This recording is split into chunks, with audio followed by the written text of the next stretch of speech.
Nice to see you. Hey, How it's are good. you? I'm great. I'm great. Cool. I'm coming to you live from Denver, where it's like Mm. 75 degrees here today. I think we traded weather with Florida right now, aren't there like iguanas dropping out of trees? Yeah, or I'll trade weather with us because it's Yeah. like it's cold in Atlanta, Georgia, which it's normally not this time. Well, it is a little bit this time of year, but we were talking about the Northern Lights, which is a really cool thing you can see in Denver recently too. So I envy y'all. I really dig your weather and your place for sure. Well, normally it's snowing, so don't get too excited unless you like the snow, That's but fair. this is normally a very cold time of year. That's Something fair. weird's going on.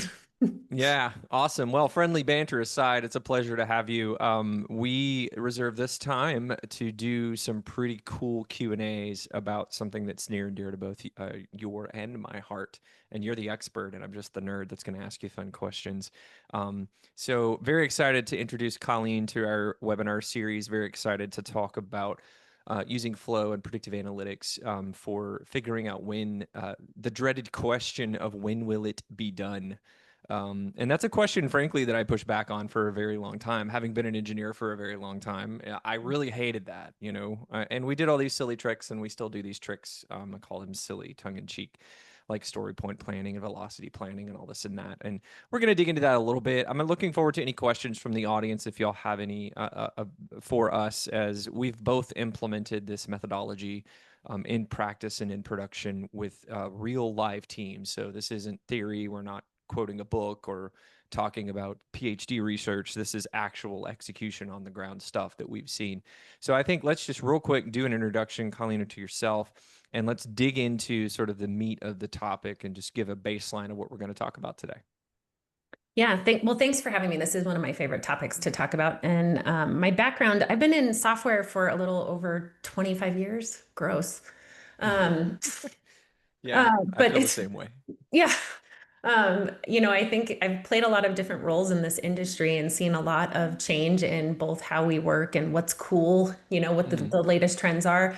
And then, I took a swing at trying to launch and build my own SaaS product, which is really hard. It's a lot easier to tell other people what to do than to do it yourself. for But sure. really had to put on my, put all this into practice, I guess is what I would say. In that we had an opportunity there to really build our own product and work Mm, alongside of our customers. And then I ended up coming back into the teaching and consulting space with Pro Kanban because, like you said, Jeremy, it's like we all know there's a problem with the way that we're working, but mm, it's still really hard to fix it and it's still really hard to change it. And so right now I'm working with the prokanban.org community to help other organizations do exactly what you just said. How do we get more yeah. predictable? How do we build systems that make it not suck to deliver work on time, right? There's people Yeah. doing this work. And so at the end of Yeah. the day, we want to build environments that people are excited to come to work and excited to write great code, and that Mm. it's not a slog to get things out the door and to deliver what our customers want when they want them. Right. And I think probably the thesis of all of this is that engineering teams do want to deliver against their commitments. Yeah. I've been a part. I've been a part of writing software for 2 decades. I've been through all of the various iterations. I was around during the agile transformation boom of the late 2010s. I was working at Solemn Consulting at the time. I was a part of a certain retailer whose logo is orange and sells hammers. Entire agile transformation. We watched people get let go. We watched BAs be transformed into POs, just a title change, and reskilled and unskilled and upskilled and downskilled and left skilled. And so Right. I've spent a lot of time seeing organizations try and solve this bigger issue. And in a brief history, early on, I remember there were sort of two camps. There was this camp, there were probably more, but the two that I remember distinctly was the developer anarchy no estimates camp, and then there was the Scrum, Safe crew, which, sorry if I'm insulting anyone. I really don't like Safe, but I've worked in it and it's fine if you use it right. But these are the two extremes, sort of, if you will, of the spectrum. The no estimates people say, shut up and go away. It'll be done when it's done. We all know that doesn't work, right? I thought it did for a brief period of time, and I had a very large wake up call after working with a few companies in my own business and realizing that, well, I do have to hit a deadline here. And I can't just say, well, it'll be done when it's done. And then the other side of the house where everything is process, process, process, process. And we put process on process to process to process. And it really results in just much, much slow. The gears of the machine are so slogged down that your estimation becomes worthless because the machine itself adds so much friction to your trajectory and you can't really figure that out. Like a lot of people just think that, well, the process is free. It's not. The process is a huge piece of what slows you down. And that's one of the things that I loved about Kanban. When I met Colleen, she and I were working in a small startup and loved working with her. And she introduced me to this idea of Kanban. I had heard of it. I had heard of flow. I had heard of whip and all these things. And I knew academically what they were. But it wasn't until we started implementing the real things that we saw this become, we saw the power of it. And since I started Seven Factors, since the very beginning, I've always wanted to push my clients in this direction. But I'll tell you what, we're not. We're not Agile Transformation 2.0.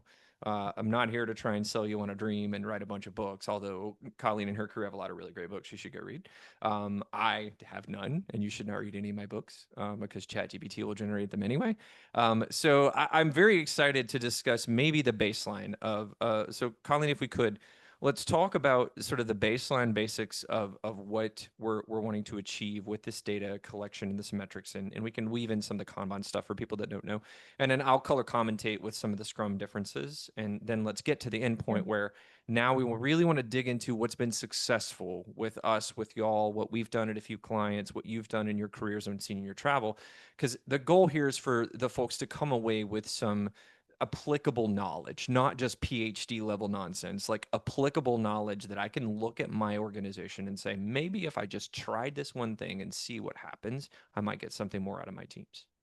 Yeah, no, I love that's a great start, Jeremy. And I think one of the things you said there that's really important, when we think about all of the bureaucracy and all of the layers to process that make it slow and heavy and bloated, you could still do that in Kanban. Kanban's not going to Yeah, fix that for you. absolutely. Your Yeah. process sucks. Kanban's You just can going to make still it go really slow with clear. Kanban. Yeah. Right. Yeah. And but that's a big part of what we're trying to do from the beginning is that transparency and that visibility into Mhm. where work is getting stuck is often the first step.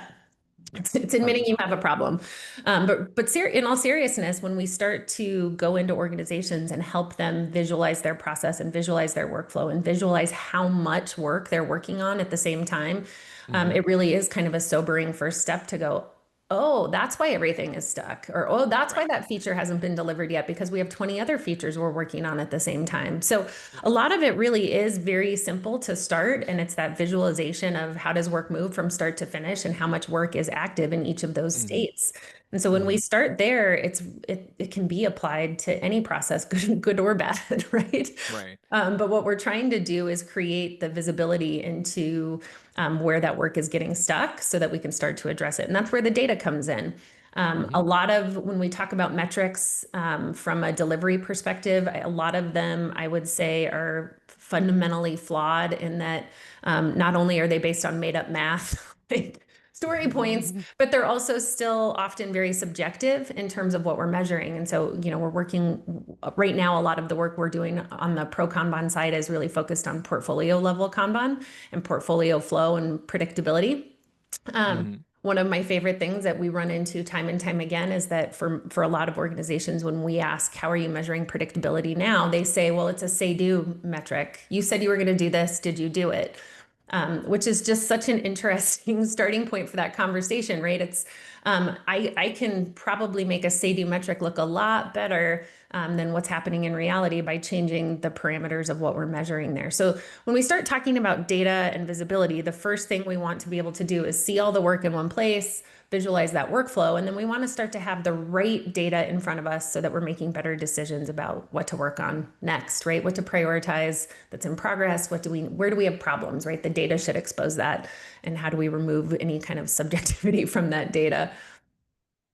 One of my favorite things to show when we talk about metrics is Goodhart's law. I don't know if you remember what this is, but XKCD had probably the best way on it, or best comment on it I've ever seen. I'm sharing it on my screen right now.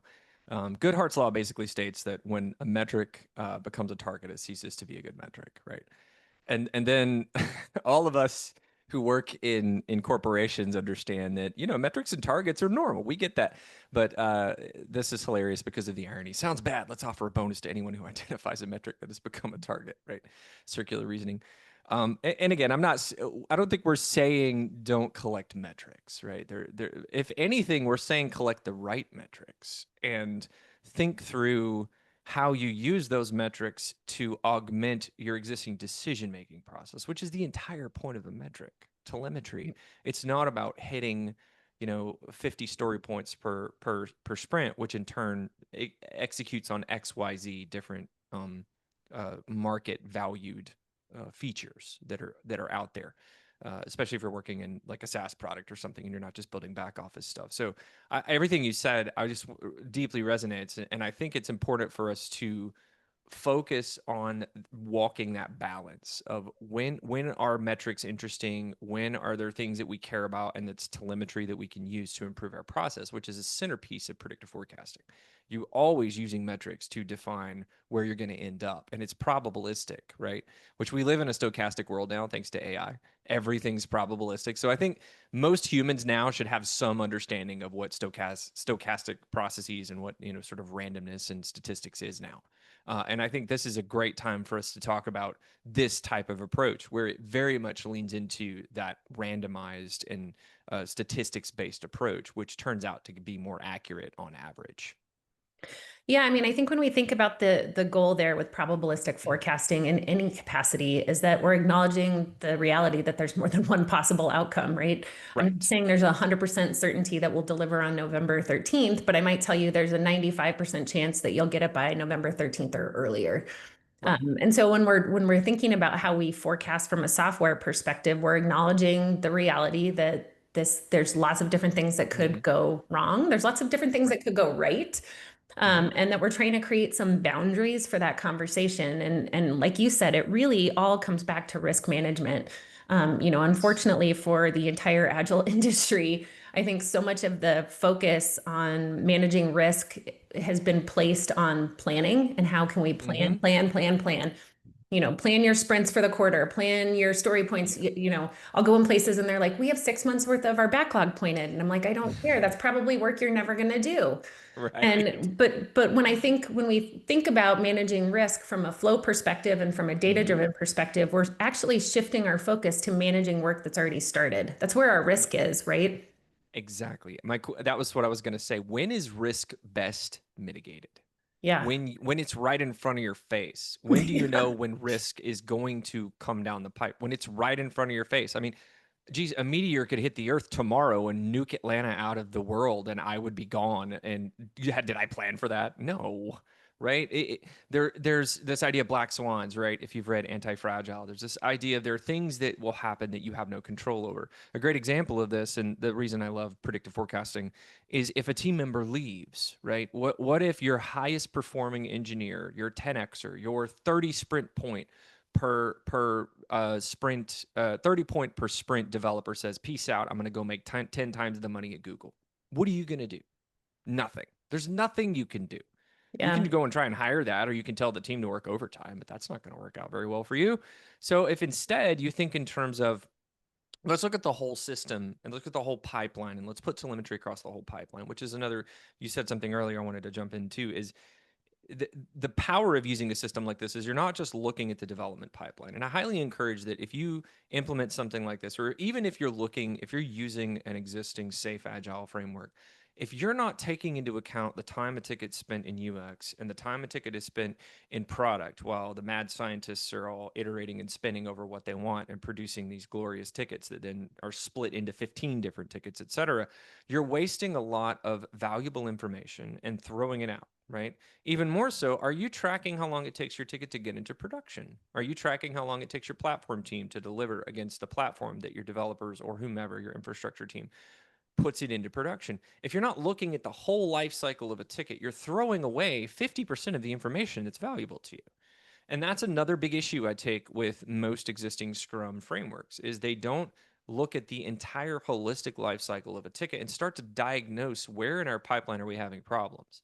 Like a VP of engineering tends to look at things in a very fragmented way, right? My infrastructure team is doing X, my development team is doing Y, and sometimes a product reports to you, which can happen, fairly rare, but it can happen. My product team is doing Z.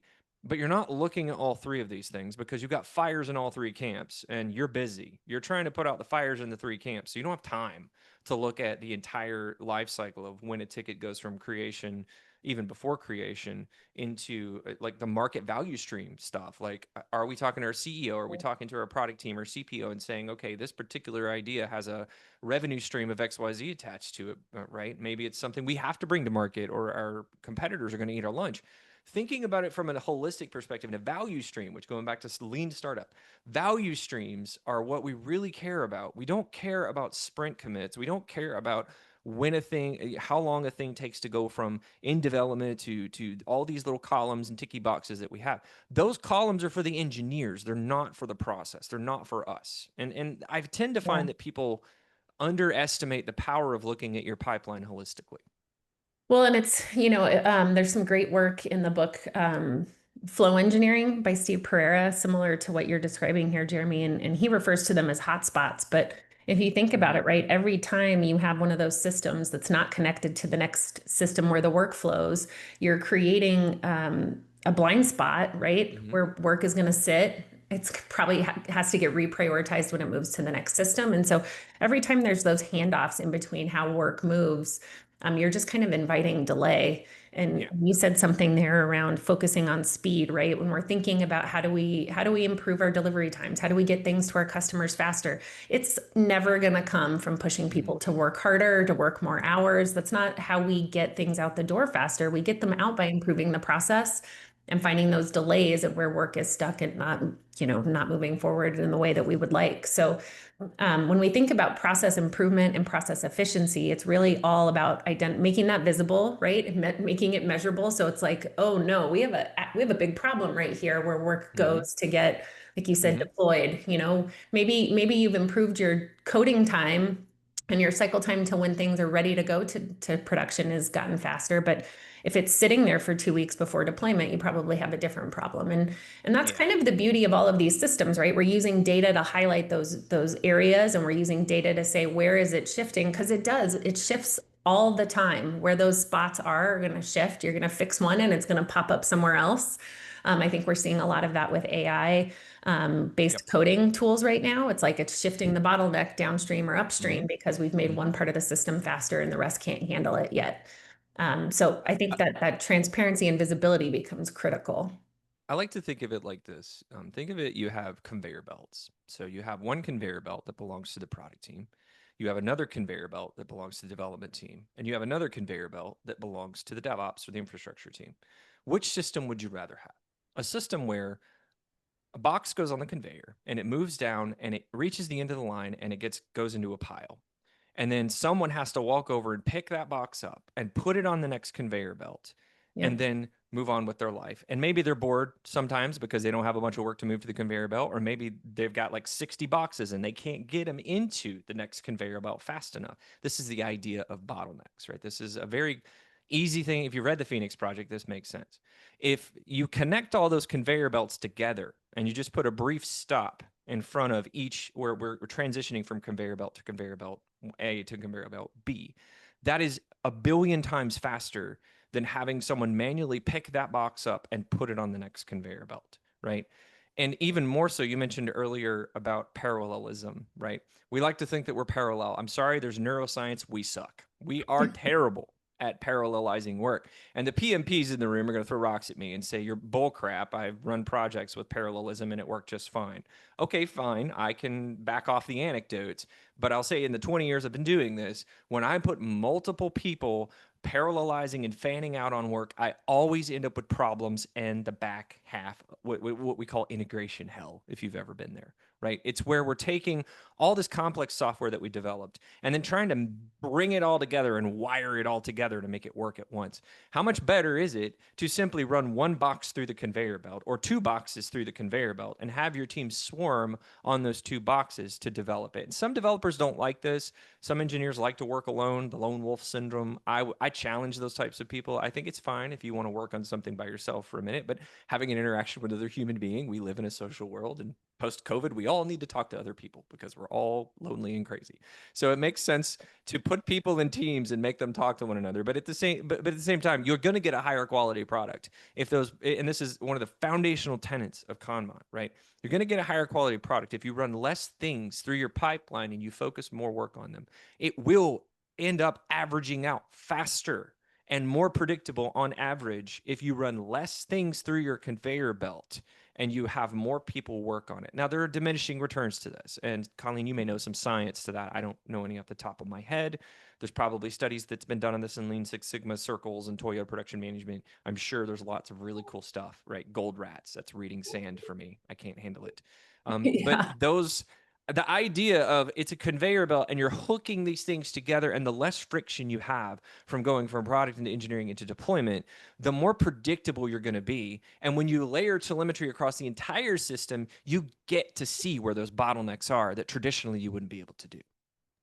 Well, and so what you're describing, Jeremy, is actually called Little's Law from Dr. Little. And there is a formula to this, or a relationship between those different things when we think about Mm-hmm. work in progress, cycle time, and throughput. But I think what's important when we think about how those interact together is that there's some underlying assumptions that have to be true to make Little's Law work. Correct. And we don't have to nerd out about what those are. We did create a little bit of a checklist for anybody that's interested. If you want to go check out that getting started with predictability checklist. But some of Mm-hmm. the things that do need to be true is that you have a system that's stable, right? And that the work entering the system leaves the system at the same rate, that work item age isn't increasing or decreasing, meaning you're managing active work in your system to make sure it's getting to done, and that your WIP is stable. And so, again, from an agile perspective, we like to think of stability in terms of our team is 5 people and it never changes. And we're going to stick with these 5 people because we have a stable team. But if the work is going up and down and you're working on 5 things today and 2 tomorrow and 20 on Monday, you don't have a stable system for how the work moves. And so it's kind of Right. shifting away from thinking of how we manage and how we deliver. We're not managing people, we're not managing tasks individually. Right. We're really focusing our efforts on managing work and managing that work to get over the finish line. Exactly. And so I think of it, it's a departure from how Scrum works entirely. And that's why people are so resistant to this, because in Scrum, you have some air quote, I'm going to heavily caveat, guarantee that something's going to get done, right? 20 sprint points worth of work is going to get done.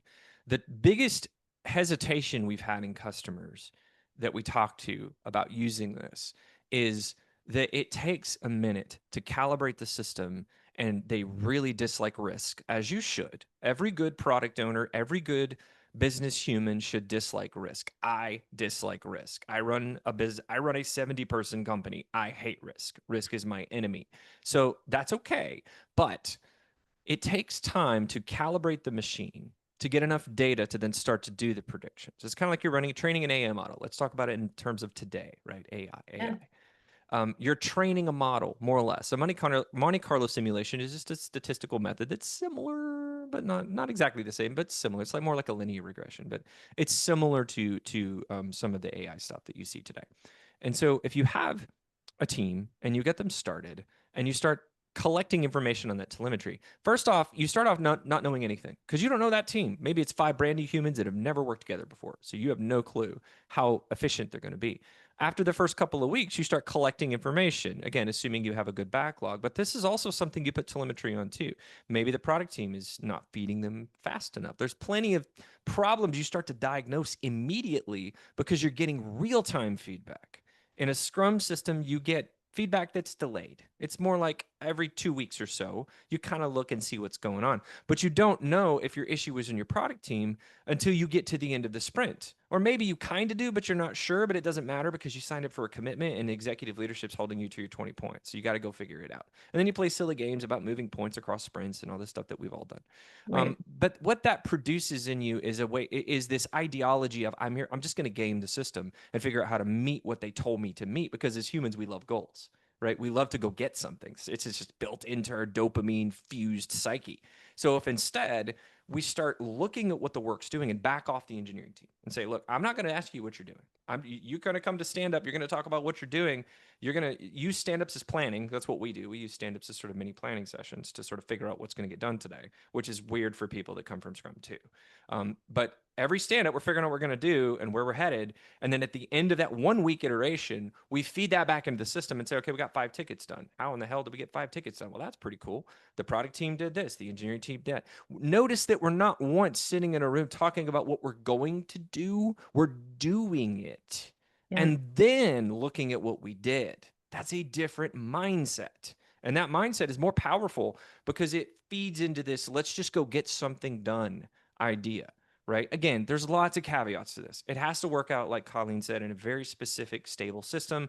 You have to kind of have everything sorted from a workflow perspective. But I like it much better because as an engineer, I'm not being asked to estimate anything. I'm just being asked to go do work. And guess what? I just want to do work. I don't want to estimate things. Yeah. Planning poker was fun when I first learned about it from Fog Creek Software, and we did the little card decks. I have a pivotal card deck in my backpack, which is hilarious. But that was fun when we did it. But after I did it like 4 times, I'm like, I don't want to do this. It's a waste of my time.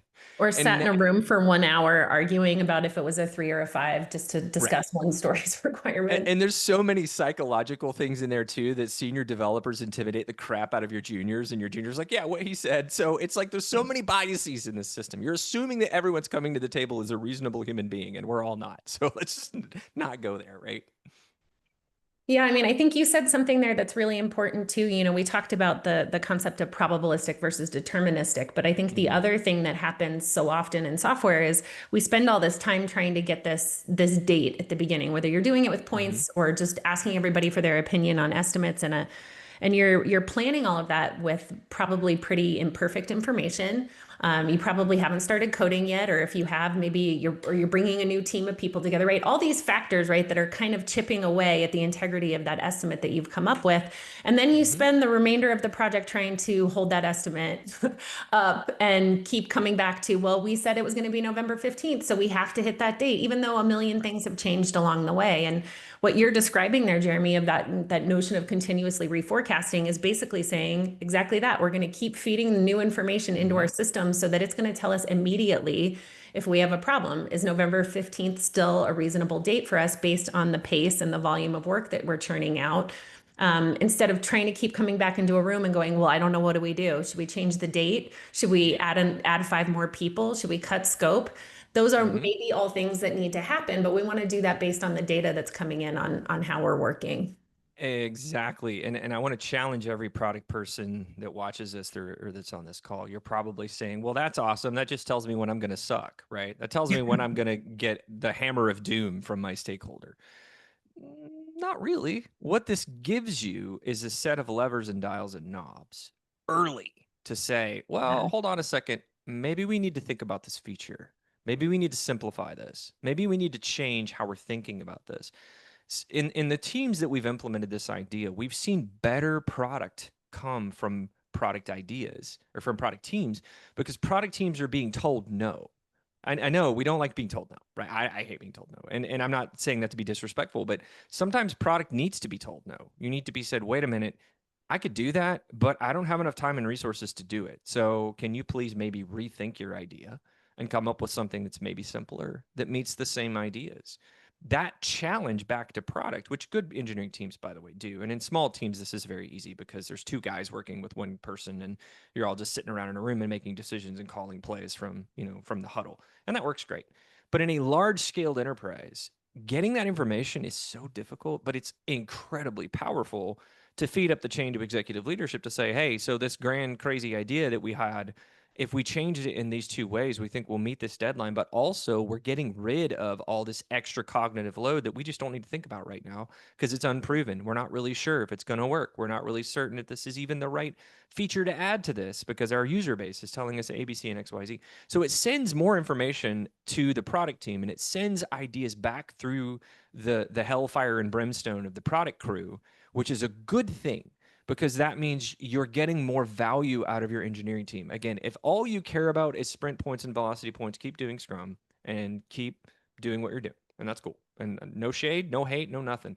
If you really want to challenge your teams to deliver better product, I would argue this is a better approach because it's going to force your product team to think about things in ways that they normally don't have access to because they're being told to hit a deadline and to hit a date. When the engineering team says, ain't no way in hell we're hitting that, we're pulling it back, okay, product team, your reaction isn't work the weekends and nights. Your reaction is, all right, cool. Let's together as a unit figure out how we collaborate on delivering this value stream, not this thing I committed to my boss. Yeah, and I think when you think about probabilistic forecasting, I think one of the things that can feel like cautionary, I guess, especially when you're communicating dates to customers or stakeholders or fixed big type of projects, like probably a lot of the work that your teams are doing, Jeremy. Yeah. Nobody wants to keep going back to their stakeholders and changing the date. So I Mm-hmm. think that that's usually the first thing I hear is like, I can't change the date on my customers every day. They'd fire me. And that's not what we're saying, right? What we're saying is use this as a way to manage that risk as it's popping up so that you can have that conversation today and not the day that you're supposed to be delivering and can't. So it's really 100%. about this active management and active response to the data and what the data is showing you so that you can be mitigating these risks in real time. And not going through what we typically go through, which is 2 days before we're supposed to deliver, being like, we're not going to make it. I'm sorry, there's Right. nothing we can do. So The it's trough really, of doom, yeah, the Scrum trough of doom, which I've been a part of many times. yeah. And And it just go ahead. You go ahead. Oh, it just comes from the ability then to say, is risk increasing or decreasing, right? Right. So the date can stay the same, but as your pace may slow down or as the volume of work remaining may be increasing or staying stagnant, you want to be able to have that conversation that now we have, maybe when I gave you that date, I said we had an 85% chance of hitting November 15th or earlier. And Mm-hmm. today, where we currently are, we have a 60% chance of hitting that. You're probably going to start asking me some hard questions, and that's Right. exactly the point. The point is Right. to drive out those questions around how do we decrease the risk and get that likelihood back up. Right.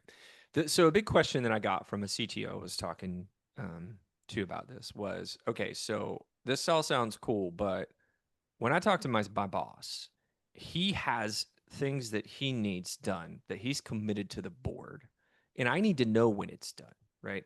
How Mhm. do you align something that I have no data on? Because this is the logical question, a big hole in this whole thing we've been discussing, but we're going to cover it. How do I figure out when it's going to be done? Because Jeremy, you're still not telling me when it will be done. You're telling me you have to get started before you can tell me when it will be done. And yeah, that's a little bit of, I guess, a flaw in the system if you think of it. Yeah. But Colleen, why don't you talk about that? That's a question I get a lot, but the answer is pretty clear. Yeah, I mean, my answer is still going to be start with some kind of historical data that's going to get you as close as possible to that. I'd still Right. pick imperfect data and maybe a similar project or a similar effort from a different team. I would still pick that over gut feel or estimations any day. Yeah. Yeah. But do both, right? You could still use past data from a different project or a different team's work, or even if let's say there's like a 20 different engineering teams and you're reforming a new team, I would still look at those other teams and how they worked because, like we Hmm. were saying earlier, especially in bigger organizations, I hear this a lot. Like we constantly are reforming teams. We can't use that team's data. But they're probably all working in the same process inside of Jira workflows, right? And I would guarantee you that there's probably not that much difference from one team to the next because the process is really what's dictating the cycle time and the throughput more than the 5 people that you choose to put together.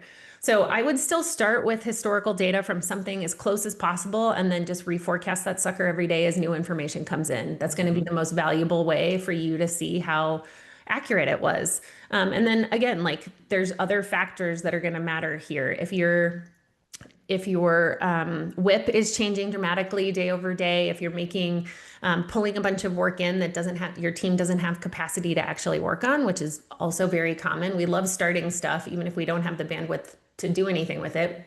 It's that psychology, right? Of like pulling it Yep. into in progress feels good, even if I know I Yep. can't touch it till Friday. Yep. But so all of those things are going to start to chip away at the integrity of the estimate that you've got and the forecast that you've been given. So you want to look at those process improvements alongside of probabilistic forecasting to make sure that you're Mhm. confident that the forecast that you're providing is stable, right? If all these other things are not stable, that forecast isn't going to be very stable either. Something we do, and we do this in spite of some of our customers. Sorry, guys. Is we will run predictive forecasting alongside an existing Scrum team. And the good thing about this is this gets you data about how your team's running without committing. You don't have to commit to a new process because, again, process change is hard. People don't like change, myself included. But when you take and run telemetry alongside a Scrum team and you're more accurate than their metrics, people start to pay attention. Start to say, wait a minute, you said this would be done on this date. Our telemetry said it would be done on this date, but you were right. Why were you right? Right. It's happened with one big customer that we had where we had forecasted out and we actually kind of made them mad because we forecasted out September and they like, no, this needs to be done in July. And we're like, well, it's going to happen in September. And they're like, well, we don't care. Guess when it was done? September. Exactly when we said it would be, because we took all of the data that we had been executing, all of the work that we've been executing, we were running predictive analytics alongside their own Scrum-based metrics, and we were comparing and contrasting. So maybe that's a great way to get started. If you have an existing team that runs Scrum, don't change anything, but start collecting this data and using it to figure out, well, are we actually accurate and correct? Like, how can we maybe tweak a few things to get a more accurate and more correct estimate out of our process. Even if you don't like this, maybe you can use this as a way to figure out how to be more accurate on your own. But I guarantee you, once you do it right once or twice, you don't go back. You're like, this is great. I love having the knobs that I can dial. I love having those confidence intervals because it opens up the conversation with product to be probabilistic. Um, Product likes to be binary. Stakeholders love to be binary. It'll be done or not. Well, we all know the software is a continuum.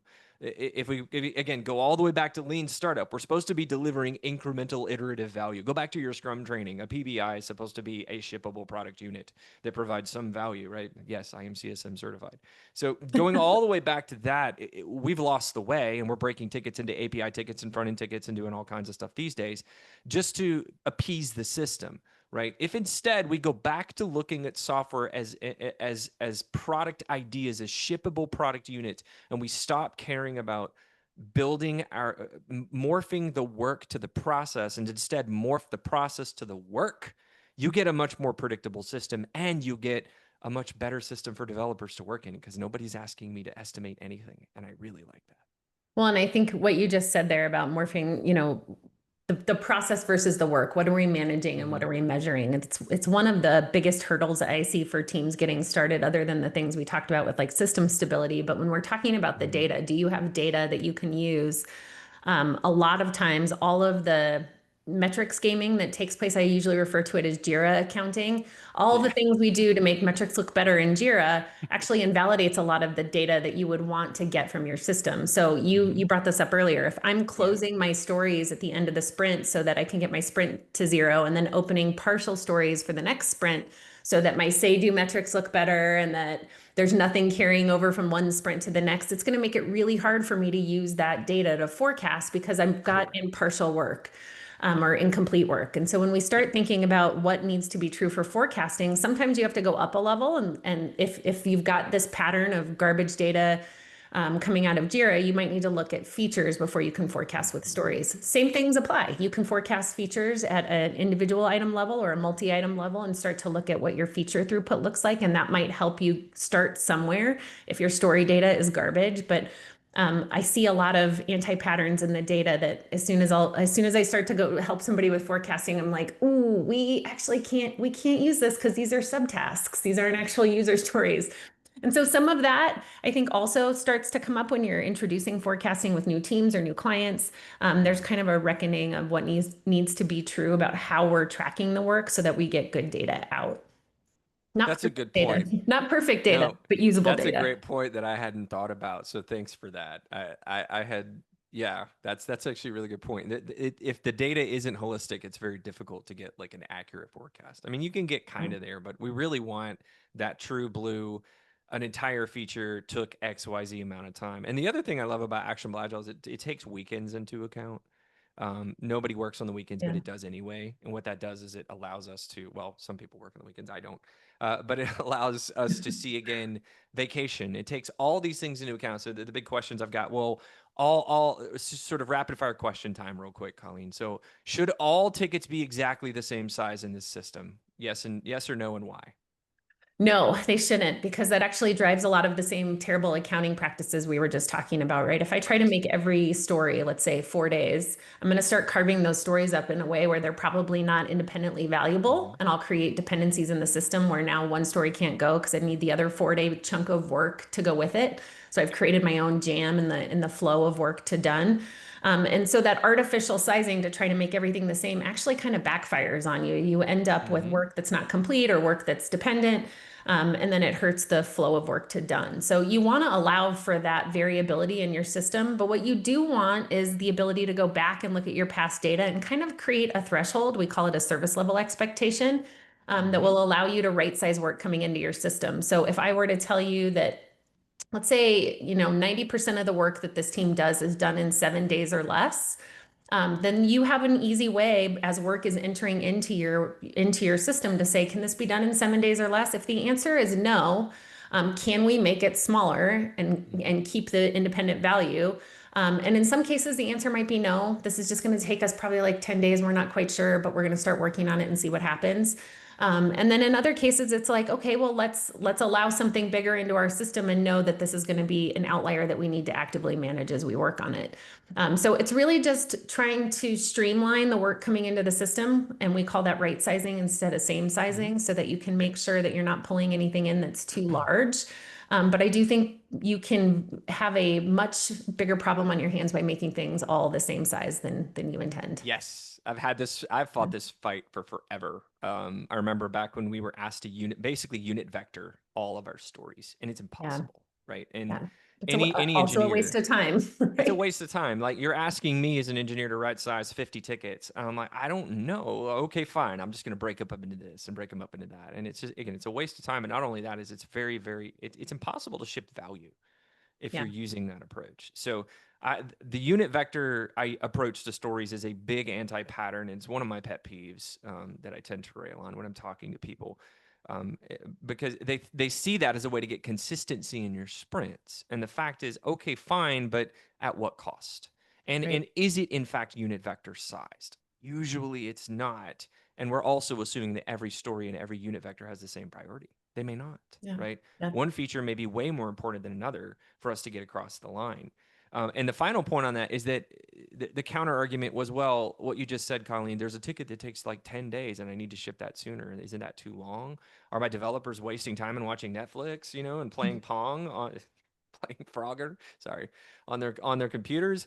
Well, no, the math figures it out. That's what statistics does. Statistics takes outliers and factors them into your broader idea. It factors them yeah, into your broader trajectory. And that's actually a really good thing. yep.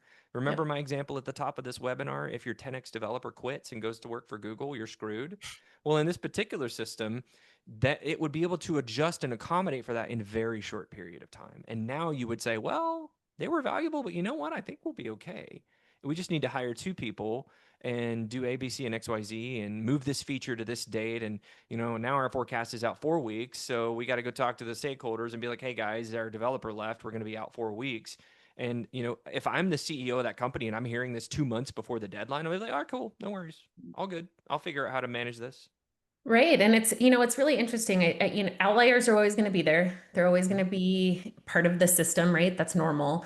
What you want to see is it a trend? So was 10 days an outlier, or are we starting to see that all the Mm-hmm. tickets are starting to take us 10 days? That's going to tell you something different. And, when I mentioned at the top of the hour that I had worked on a SaaS, a bootstrap SaaS product, it was for retrospectives. And I think one of the things we found pretty quickly, retrospectives are probably I don't want to say I hate them because I built software for them, but they're also often a waste of time. And I don't Yeah, know how you could do an effective retrospective without looking at your cycle time scatter plot. Not the crappy correct. one in Jira, but one that's Yeah, actually the real showing one. you. Yeah, one that's actually showing you the reality of how long work is taking in your system, because that's Hmm. that's diagnostic then at that point to say, hey, it looks like we knew that this one story was going to take us a little bit longer. It took us 10 days, but it looks like all the stories we've been closing since then are all taking us about 10 days. Hmm. Did we change anything? Did we lose somebody? Do we need to lower our WIP because now we have more work sitting idle in our system because we're down a person. So all of these Right. things, right? That data becomes so helpful in not just managing active work, but also helping you make improvements to your process going forward. Yep. Next rapid fire question. I find that at developers, we obsess over bugs. We even come up with words like larva for pre-bugs, bugs found in, lower environments. Gross. Colleen, however do I manage bugs and production issues in this system? Isn't that Yeah. unplanned work? Yeah, I mean, I would say bugs. So I would separate out production bugs from bugs that are active work. Hmm. Production bugs. So part of, one of the things I always like to tell teams that have kind of a visceral reaction to setting WIP limits is if you set them nowhere else, put them on your to-do column, right? Hmm. And your teams have gone through Kanban training with us. And one of the things we always talk about is kind of metering the flow of work coming into the system so we're Yes. not over planning and giving ourselves that flexibility to pick something new tomorrow. And that's also the reality of software, right? I might plan 2 weeks worth of work today and then come in tomorrow and have a production outage that's higher priority. We need the ability to pull those high priority things in when they happen. The easiest way to do that is to control the amount of work in our system so that we have the capacity available to respond to those things when they happen. It Exactly. feels kind of counterintuitive. But so you can also put a WIP limit on your to-do column to say Hmm. we're not going to put more than 3 stories in the to-do column at any given time so that we can always kind of pick the next highest priority item when it comes up and pull that in when it happens. So that's how I like to handle production issues, and that way they can get prioritized in real time as you have capacity for them. Hmm. Bugs for work that's active work is maybe a little bit of a trickier one to answer because that work that's not if the bug needs to be fixed for the work to be deployed, that's still work on the ticket, right? You have to Right. have It that is. done, and so it should Yep. just stay wherever it is on the board until that gets resolved. And sometimes this makes people uncomfortable because they're like, well, the ticket's in test, but the developer has to do something to it to clear that defect. It doesn't matter. Just leave it in the test column. It Hmm. doesn't need to go Work backwards. never You goes don't want it, backwards. yeah, you Yeah. don't want it to go backwards. Just jump over and address the issue in the test column so that that work can keep moving forward. And so you said this earlier. It's all about how do we manage our capacity against all the work in the system, not about whose column is which and where, Right. like I can only march in one column. Right. So we want to think about active work that has bugs that come up. You address those in real time wherever the work is in the system so that those items can get it done. I've long advocated for bugs being fixed as soon as you find them. I've gotten a lot of pushback on that in the years because we like to get into metric our engineering teams. I remember when I worked again at a random retailer who sells hammers, we had defect counts that if defect counts were over a certain threshold, we would get a talking to. And I feel like in my mind, in a developer's mind, again, coming from being an engineer for 2 decades, if I broke something, I want to fix it.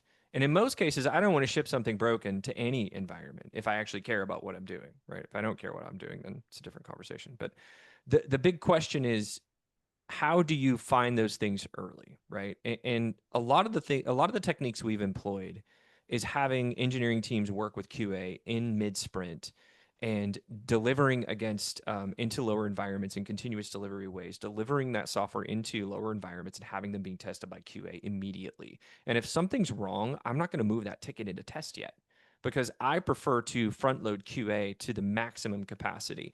I'm a fan of TDD. We like test driven. We like using Yeah. AI for tests. Like I love writing as many tests as I possibly can up front to try and find these issues with the ticket before it even goes into production. My general rule when I'm talking to my teams is you should never ship a bug, period. If you do, no worries, fix it. But you should never be shipping bugs. You should be doing all the appropriate testing up front.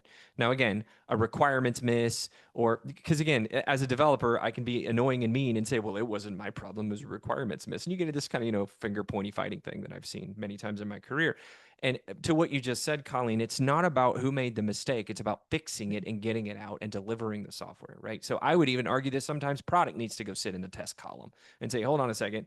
Yeah, we were crazy when we wrote that requirement. It's wrong. We actually need it to be this. Let's fix it together. Sure. So again, it's this concept of anyone can operate in any column. It's not this conveyor belt of box comes off of product, goes into development. Not my problem, development's problem. You know the meme with the girl that's like the things in it's like production issue, not my problem now, with the house on fire behind her.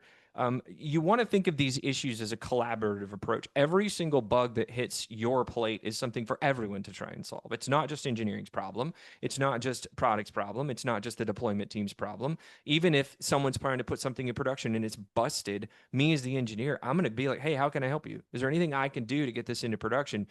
Oh no, we're fine. Something's weird with this Lambda deployment. Well, let me go look at the Terraform with you. I'm a developer. I can read Terraform. Like again, treating these issues as it's an entire team effort to get the particular piece of software into production is a different mindset. And when you factor these people into tribes and you metric each individual tribe individually, you produce a place where everybody's fighting and everybody's pointing fingers. If instead you put the metric system across the entire board and you say everybody's responsible, product, you're responsible for development's bugs. Wait, what? Yeah, you are. Go help them fix it, right? You put this entire system, this entire group of telemetry across the whole system, you're incentivizing the right things to get the software into production and to get it to a point where it is quality and we're proud of what we put out there. Well, and I would say that probably the most overlooked element of Kanban. I mean, when we talk about Kanban, everybody thinks of a Kanban board and WIP limits. Mm-hmm. Maybe other than the SLE, most teams don't tend to operate with an SLE and they need one. It's what, you talked about Scrum and having a goal and Mm-hmm. something to push against. That's what that number is for your Yeah. team. But the other thing that we often see is this concept of workflow policies or exit policies Mm-hmm. for every stage of your workflow become really important in everything Yes. that you're talking about here. So you could, as a developer, have policies, workflow policies for activities that you're responsible for in every stage of that workflow.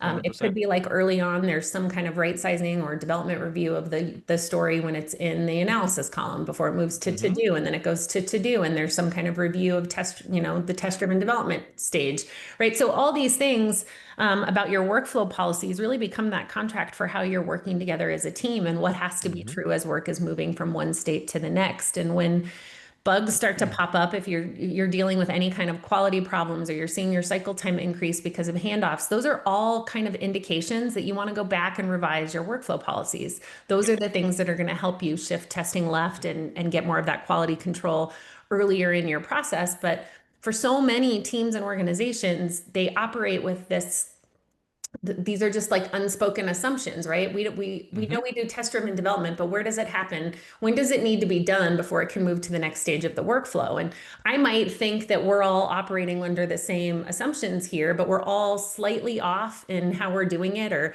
the other one I see all the time is like, who's responsible for migrating code to the test environment? Or what if we need a bunch of test data? Does development own that? Does the tester own that? Who's doing that part? Well, maybe one week it's one way, or a different developer is doing it another way.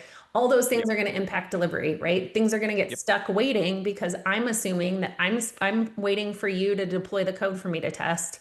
And you think that I know how to go do the migration to the QA environment. So all these things, right? These all add delays. And so the more clarity we can bring to the policies about how work moves, the more efficient we'll be. And so I'm going to take your Scrum system and I'm going to convert it to this in 5 seconds. You ready? Yeah. Take your definition of ready and take your definition of done and rip them up and throw them in the garbage. And then take those ideas for your definition of ready and your definition of done and distribute them across your columns. Each column has an entrance criteria and it has an exit criteria. Each individual column is unique. How things move it, like you just described, going into test. Maybe the entrance criteria for going into test is that there's a database that exists that has all of the seed data for this particular thing. I don't care who does it. It's just there. It's ready to go. And a tester has been assigned, and a developer has written automated tests, and those tests pass in CI because you should be CIing your things. And if not, what are you doing in 2025? And blah, blah, blah, blah, blah. In order for it to leave a specific column, you can argue over some of those are probably exit criteria the previous. Yeah, I don't really care. You can argue over that over day. Doesn't matter to me. But take your definition of ready and your definition of done and shred it out into entrance and exit criteria, workflow policies, as you were calling them, entrance criteria and exit criteria for every single column across your entire workflow system. I'm talking about product all the way out to how it gets deployed. And what that's going to do is it's going to set expectations for what needs to get done before things move. Because you just said it, Colleen. We assume, and it's said in a room in the middle of nowhere where, maybe director of engineering or VP of engineering gets everybody in a room and says, this is how we build software. Read my mind. And those people aren't being mean. They just have a lot of things going on and they expect certain things, but Yeah. maybe they haven't communicated those things very well, or maybe they don't have time because they have so much things to do. Being a VP is a huge job, right? So having those things be specific helps the team understand the expectations of where things go. I've solved more problems by simply distributing my definition of ready and definition of done across my columns than I think than some like full agile transformations would have solved. Yeah. Is just by thinking in terms of it can't go into this column until the following things are done. And it can't leave that column until the following things are done. Figure out Yeah. who needs to do what and just go freaking do it so we can move this work. Yeah, it sounds so simple and so easy. And then you spend 90 minutes locked in a room together trying to figure out all of Yeah. those little nuances, right? Yeah, Especially it's hard. if you do have an organization where people can move pretty easily from one team to another or one project to another, which I think is probably more common than not. And in those cases, it's like, okay, well, when I come into a new team, does test happen at a different stage? Are there different requirements? Are there different environments Mm-hmm. or setups around the data? And so the more clarity you can bring to that, the easier it is to fold new people into new projects or new teams, right? It's very easy to go 100%. see what the workflow policies are for this particular group and know exactly what needs to be true at every stage of that workflow. All right. So we have 5 minutes left. I don't know if we have time for questions, but I have very much enjoyed this conversation. Are there any questions that we can cover? Lou, I'm not looking in Slack. Do you have any questions from our team that maybe we can hit on real quick? Nope. No questions on our end. All right. Well, we'll give people like 1 or 2 minutes. If you have a specific question, please feel free to kind of pipe up. We've covered a lot of stuff, and Colleen and I like to nerd out about this stuff. So this is probably like a 201 level conversation about how Kanban and Flow work. So if you have zero information about how that works, I highly encourage you to go check out Colleen and prokanban.org. She is more than happy to help you understand all of the nuances of flow and whip limits and cycle times and this and that and the other. And there's a lot of really cool things like aging whip and aging work in progress is one of my favorite metrics that we can talk about that really helps us understand those outliers we were discussing on if a ticket's sitting in, for like 10 days and it's, 5 days past our average. Wait a minute. Why is that sitting? We lost that work. Did we just forget about it? Like there's all kinds of really interesting things that you can learn from her and from her organization. But ultimately, the goal of this is not to hate on Scrum. Whatever you're doing, if it works, fantastic. It's to help you understand that there are better ways there are better ways to predict the future than simply doing story points, because story points have not really worked out great for me in my career, and I've used them millions of times. It's thinking more in terms of real-time adjustments, I think, is the big aha moment for me when I started doing this as an engineering leader, because I can immediately understand where my teams are and where they're headed without having to wait for some period of time. You can argue we can do that in Scrum, but I mean, your information is very low fidelity in that case. You don't have this sort of high def, high resolution information that you get from the predictive forecasting and the metrics that we have. So, Colleen, do you have any final things you want to say? If not, we'll wrap it up. Yeah, I mean, thanks for having me on. I love these conversations too, and I think let your data drive what what you work on, where you focus, managing your capacity and demand. And I think it really does help create a system. We talk all the time about self-managing teams, but without that data, I don't know how you could ever have a team that could manage their work on their own. So make the data really visible so that you can have better decision making as part of your daily stand-ups, that you can drive better decisions around what work is aging, like Jeremy just said, and help you manage work against those timelines. Yeah. So one quick, pretty large not really a question, but more of a commentary. What I will say is if that works for you, I love that for you. That's great. I'm not here to attack anything, and I'm also not here to argue over the pedantics and semantics of terminology. If it works, awesome, good. Keep doing what you're doing. I love it. Keep fighting the fight, because really the goal is just to get software out. It's not to argue over terminology. But anyways, appreciate everyone that joined us. Thank y'all. Have a great rest of your day, and we'll talk to you soon.